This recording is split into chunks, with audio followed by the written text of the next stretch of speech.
If you listen closely and carefully, you can hear their rhythmic metal footfalls. It doesn't matter whether you think that they're cool or whether you think that they're horrible and uncanny or some unsettling blend of the two, they're coming anyway. Do not come. Their march was foretold far before the first of their kind was truly born, and it will not be stopped now that it is truly started. They are here, and they're thinking now. What is this shit? The rise of AI and the robots tonight on Deep Fat Fried.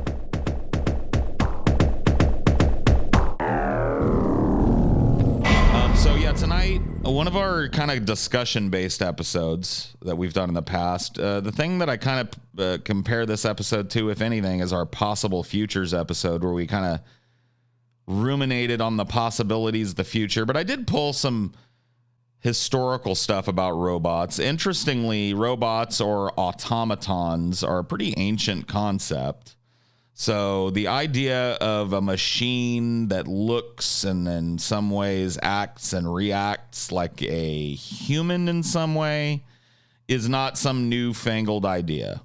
Not even newfangled in the terms of it being an American idea. It predates America. It predates modern Europe. It's as far as we can tell, a Greek idea. So the very first idea of robots and our artificial intelligence came from the Greeks. Talos, pictured here, was a mythical automaton whose history was first fleshed out by Apollonius in Argonautica. So Talos was, and you've probably seen this in Jason and the Argonauts. Talos was a giant bronze man who guarded the island of Crete by throwing stones at the ships of unwanted visitors. He was created by Hephaestus, the god of the forge and metalworking, and given to Minos, the king of Crete, as a gift. Talos' only weakness was his ankle, so this is the Achilles heel, by the way, because it was Achilles that eventually killed Talos by exploiting his one weakness, which happened to be that all of his ichor, or life essence that was imbued into him by the gods, was, weak at that point. And it could be sliced into, and if it did, he would bleed to death, basically. So what do you guys like? Do you guys think that I'm kind of stretching and looking at Talos as? I mean, it does seem to. I mean, I guess the way that he's like. I mean, it's not really clear that he's like a machine inside, I guess, but he was made by the god of the forge, right? Well, he was made of bronze, which at that time was the metal that machines and machinery and things like that were made out of. He was kind of in, have you guys seen it was a Netflix show, maybe not originally, but they at least licensed it. It was Blood of Zeus. They kind of had something similar to Talos. I haven't seen it. Is it good? Yeah. So in the latter half of the medieval era, this is the 5th century to the 15th, basic devices started to evolve into dreams of automated humans. Aljazari, a Muslim scholar. So the latter half of the medieval era saw this Aljazari Muslim scholar. He invented, among some 100 other technical innovations, by the way, automata. So these included plans for a clockwork mannequin and a drink-serving mannequin, like eventually popped up in China, forming the first designs for humanoid automated robots way back in 1206. So they were built in China before this, at least. Well, this is, I mean, you're probably going to have like, European history and other histories be a little bit out of sync. So, of course, but this is this is the first time that we actually have surviving designs for this.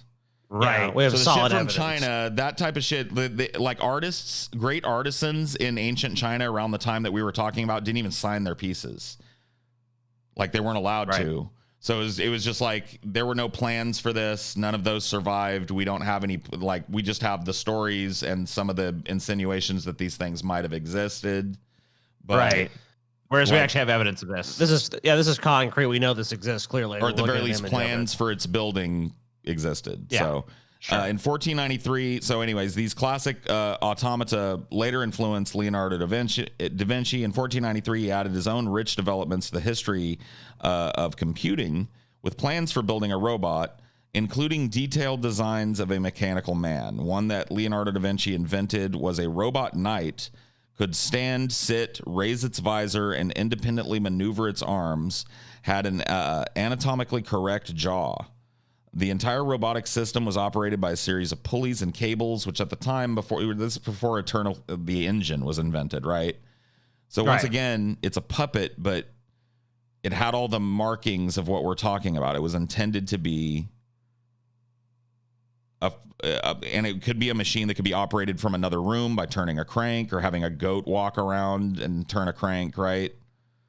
I mean, the fact that people were already aspiring towards this idea, you know, like they didn't have an energy source for it, and they didn't have some way to they didn't have a processor, like a computer that could fucking, you know. So this picture that we have up here, give it some sort of autonomy. This picture that we have up here, somebody actually, once the sketchbook of Leonardo da Vinci's was verified and discovered, somebody built this. And so this is what we're looking at here. And it's fully functional in every way that he said it would be. So in the 19th century, the history of computing finally shifted towards technology we'd recognize today with the invention of programmable computers. Started with the creation of punch cards by Joseph Jacquard in 1801, which told mechanical looms what pattern to make. So it was a paper punch card that you would feed into a machine. The machine would read the punch card and engage itself and make the right amount of loomed material. Very rudimentary, but you can see how this is the first computer. Right.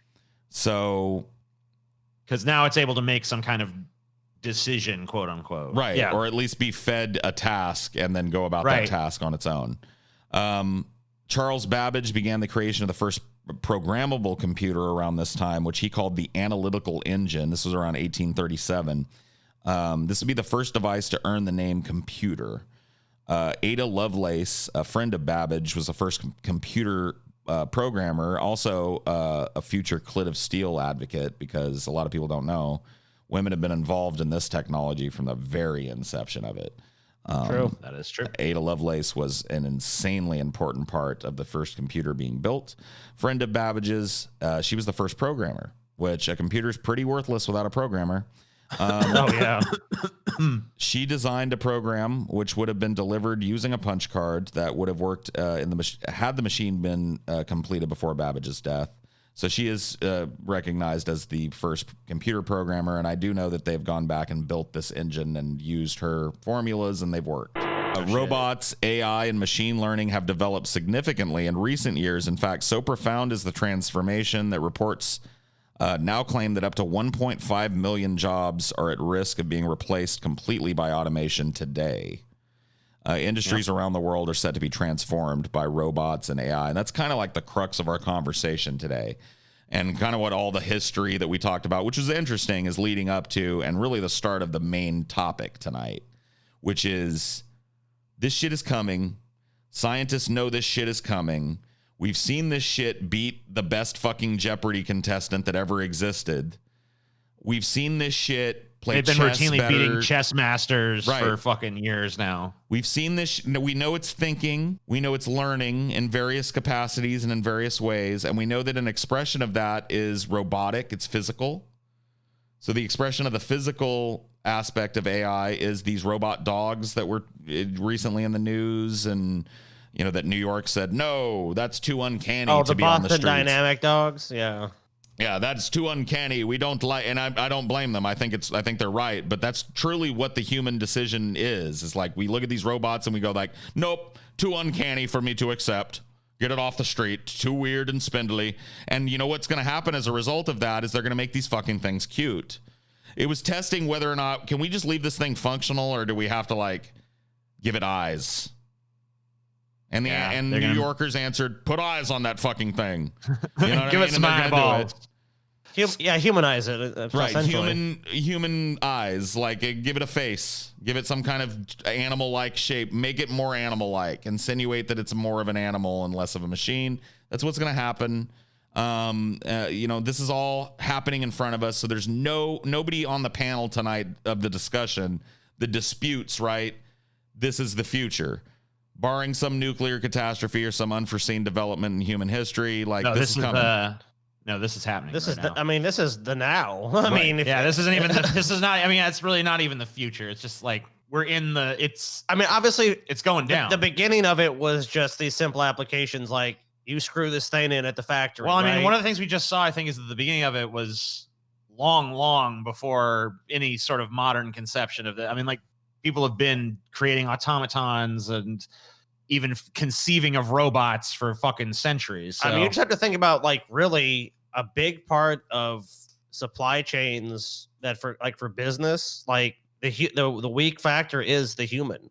It's someone doesn't show up, so they don't build enough of this, or this isn't there, this isn't available. But if it's all automated and it all functions how it should, there's no way people can compete with that. It's impossible. They'll never sleep. They never need to sleep. Yeah. They need regular maintenance, which they'll know, hey, this unit needs to go be serviced. It's okay because another unit's going to take its place immediately. Right. So, and you know, we were kind of like jokingly saying earlier, like eventually they're going to replace us, but take a look at let's talk a little bit about what's on the screen here.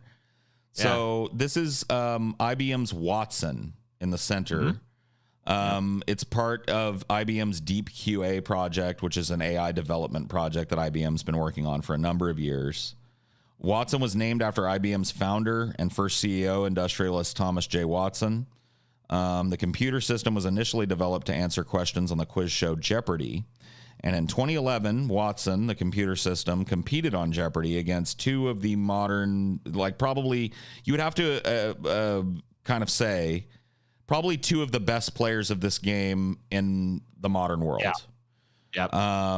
He was pitted against Ken Jennings on the left here and Brad Rutter on the right here, both insane champions that had insane, unprecedented runs on Jeopardy! So not only best in the modern era, but maybe the best players of all time that have ever played Jeopardy!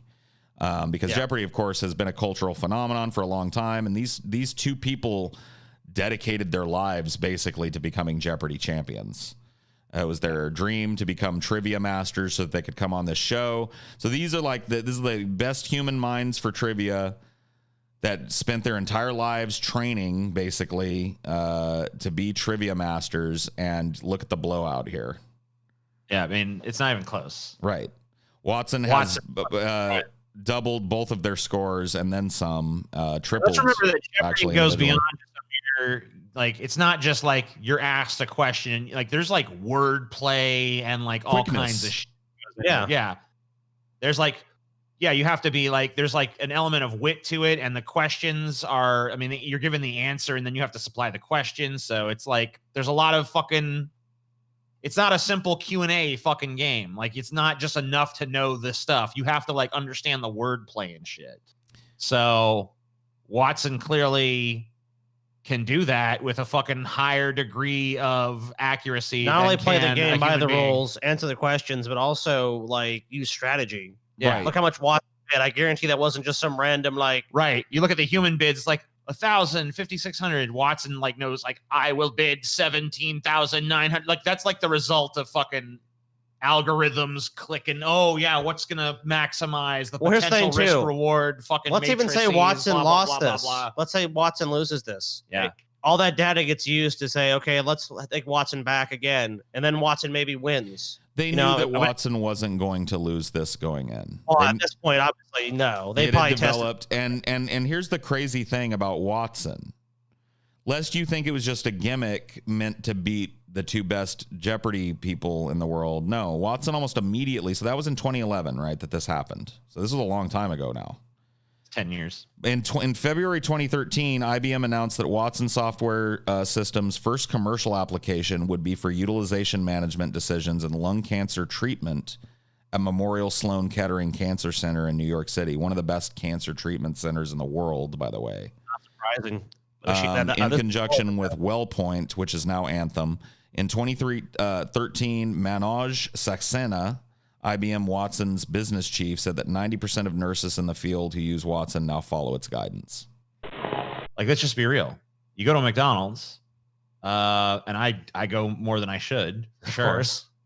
And, you know, the quality of the cheeseburger is not the same from day 1 to day 2, right? It's like You know, sometimes you get a burger. Let's put it this way. If there's a machine that has like cannot go outside of certain behavioral parameters and shit, it's preferable. Like my burger is to going to be consistent I'm going to get a more consistent product every fucking single time. The robot doesn't have, and I'm not trying to like dog on people, but the robot doesn't have emotional issues at home. The robot doesn't have drug problems. The robot doesn't come to work unprepared to work or compromised in some way. You know what I mean? Like this happens.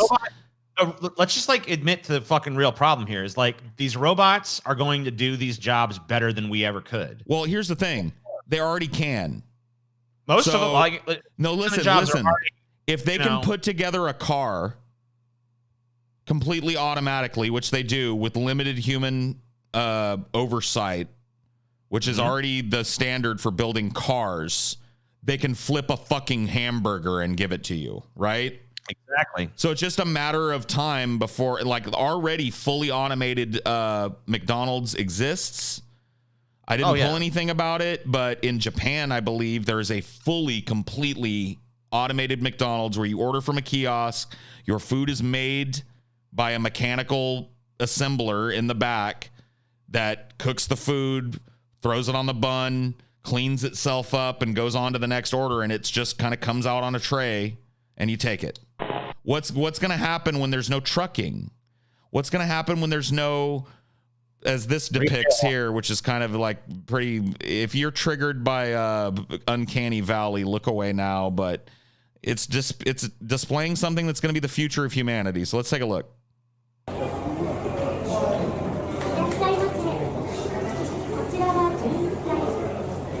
So if you can't tell, if you've never been on a plane, if you've ever been on a plane, you recognize immediately what this is. This is the pre-flight instructions that happen.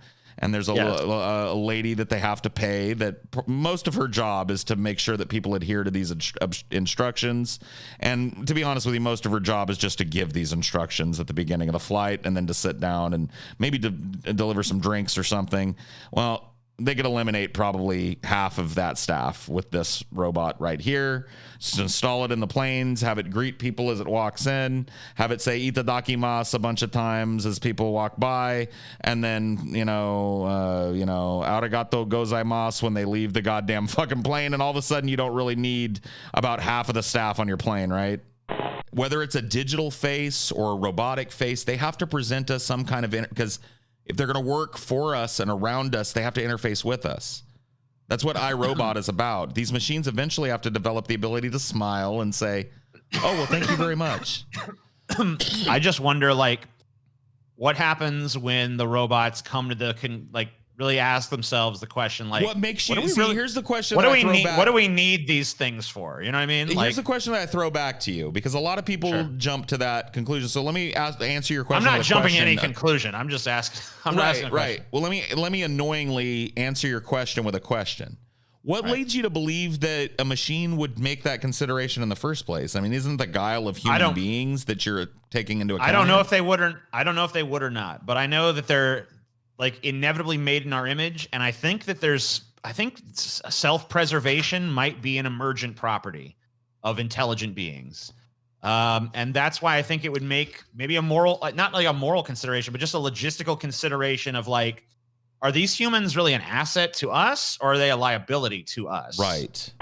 Before you hop in, Scotty, let me real quick. In Cyberpunk 2077, there is an AI taxi cab called Delamain that achieves sentience through accident and individuates. Delamain is one central AI that controls all of the taxis around town. And through an accident, each of the taxis individuates into a different kind of personality. And Delamain, the central computer, asks you as a character, will you please help me bring all these cars home? And at the end of this quest arc, if you do it, you go find all these cars and basically take manual control over them, drive them back to the Delamain facility. You are faced with a moral conundrum at the end of this quest. Because all of these cars ask you, please, I don't want to be a bad Delamain. I just want to be myself. Please don't kill me. And the Delamain, of course, says these are aberrations. These are not real emotions. These are an aberration of my emotional programming that allows me to talk to you in ways that are, and he uses his own version of it. And at the end, you're left with a conundrum. I pull the lever one way, Delamain dies, and the individual little AIs can go about being cars on their own and go pursue their dreams, such as they be. I pull the lever the other way, and Delamain subsumes all of them, and they're back to being little automatons of his. And this is a conundrum of an AI controlling other AIs. Yeah. Right? So I just wanted to throw that out there as the complexity of this problem is deeper than a lot of people give it credit for on the surface level, right? What I'm more worried about, honestly, than the machines being like, fuck you, is I'm really more worried about like powerful government institutions, bureaucracies, and major corporations taking the worst and most powerful of this technology and just using it absolutely against the populace to just like control and hurt us like cattle. Well, that's what Terminator is about. I mean, Terminator was about, like, Skynet didn't start the war. It escalated because I'm saying humanity started the war. Right. But I'm saying I'm more worried about human beings using this technology against us rather than machines doing it of their own volition. Although I do think that's a possibility. I always love that, dude. I always love, it's like the evil AI, the evil robot, and it's like, what about the fucking evil people? What about what about humanity? Like, just look around humanity. Like, we're some paragon of fucking virtue. So, like, imagine. Give me a fucking break. Humanity, if anything, will get its comeuppance.